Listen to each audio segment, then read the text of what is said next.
پیارے رسول صلی اللہ علیہ وسلم نے فرمایا کہ جمعے کا دن افضل دن ہے، اس دن کثرت سے مجھ پر درود شریف پڑھا کرو، اور وہ اسی دن میرے سامنے پیش کیا جاتا ہے۔ صحابہ رضوان اللہ علیہم اجمعین نے عرض کیا، یا رسول اللہ، آپ صلی اللہ علیہ وسلم پر کیسے پیش کیا جاتا ہے، حالانکہ بعد وفات آپ کی ہڈیاں بھی نہ ہوں گی؟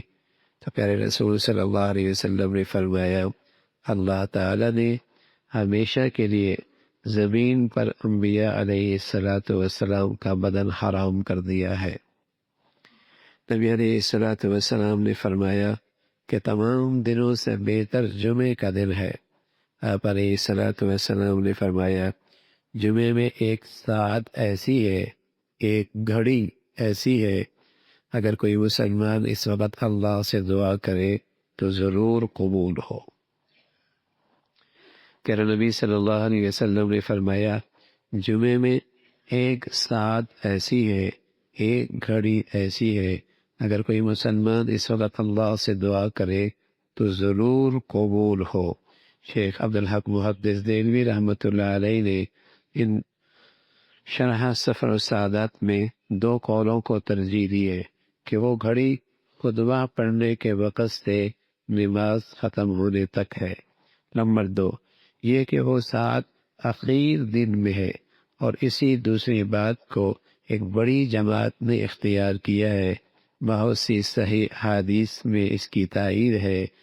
دہلوی رحمۃ اللہ علیہ فرماتے ہیں کہ روایت صحیح ہے کہ فاطمہ رضی اللہ تعالیٰ عنہ جمعے کے دن کسی خادمہ کو حکم دیتی تھی کہ جب جمعے کا دن ختم ہونے لگے تو ان کو خبر کر دے تاکہ وہ اس وقت ذکر اور دعا میں مشغول ہو جائے۔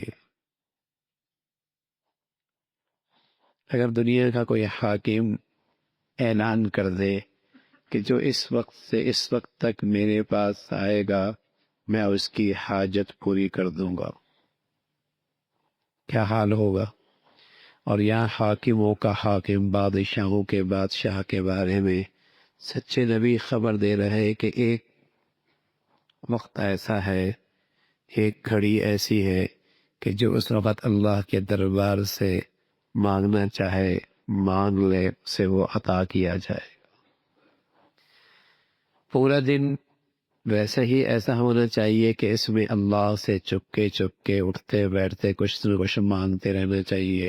اس لیے شاید اللہ کے نبی صلی اللہ علیہ وسلم نے اس گھڑی کی تعیین نہیں فرمائی کہ یہ پورا دن مسلمان کا اللہ کی طرف توجہ میں گزرے، اللہ کی طرف متوجہ ہو کے یہ دن گزارے۔ بڑا دن ہے، ایک دن گزارنا کیا مشکل ہے، اللہ کی طرف متوجہ ہو کے۔ اور پھر حضرات علماء نے دوسری بات فرمائی کہ اگر اتنا نہیں تو کم و کم عصر سے مغرب کا وقت، اتنا نہیں تو مغرب سے پہلے تھوڑا وقت تو آدمی تھوڑا سا اہتمام کر لے کہ یہ وقت قبولیت کا ہے، ذکر میں لگ جائے، درود شریف میں لگ جائے، دعاؤں میں لگ جائے۔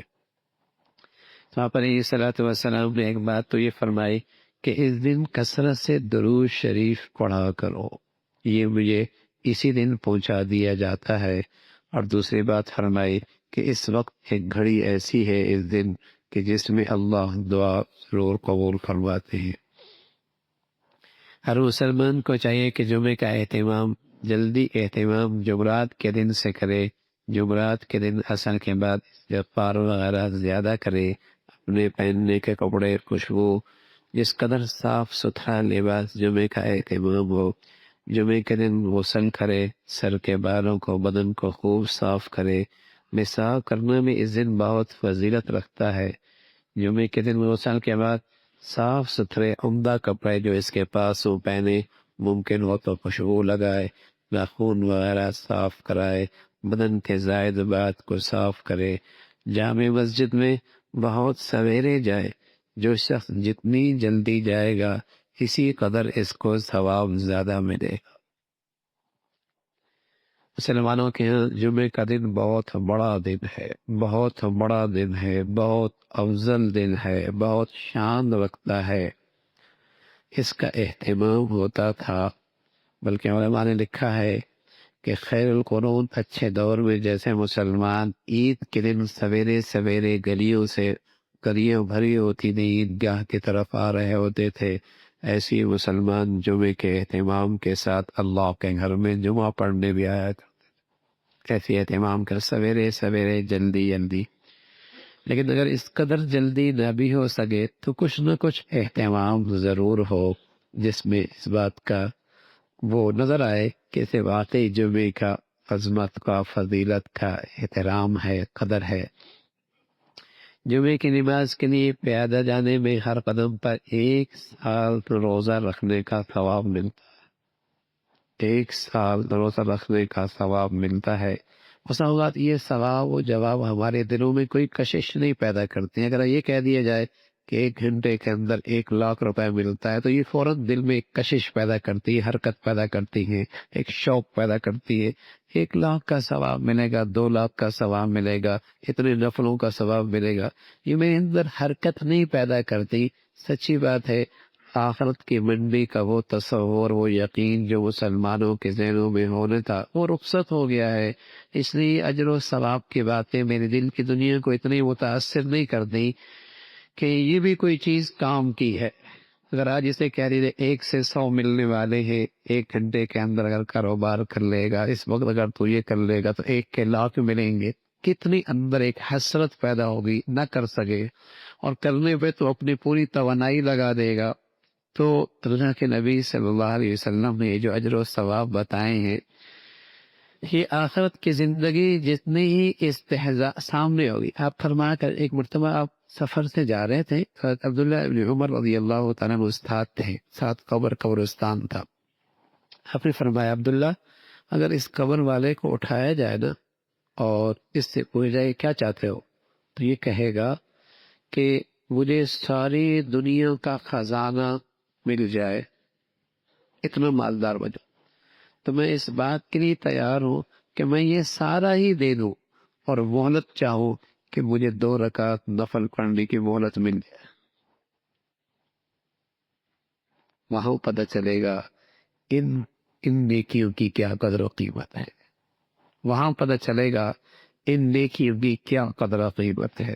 یہاں کی منڈی ہو رہے، یہاں درہم دینار، سونا چاندی، ریال ڈالر کی باتیں ہیں، وہاں کی کرنسی وہاں ہے، وہ آنکھ بند ہونے کے بعد پتہ چلے گا ایک ایک نیکی کتنی قدر و قیمت رکھتی ہے، اس کی کتنی اہمیت ہے۔ اللہ ہمیں بھائی آخرت کی نیکیوں کا ذوق شوق نصیب فرما دے۔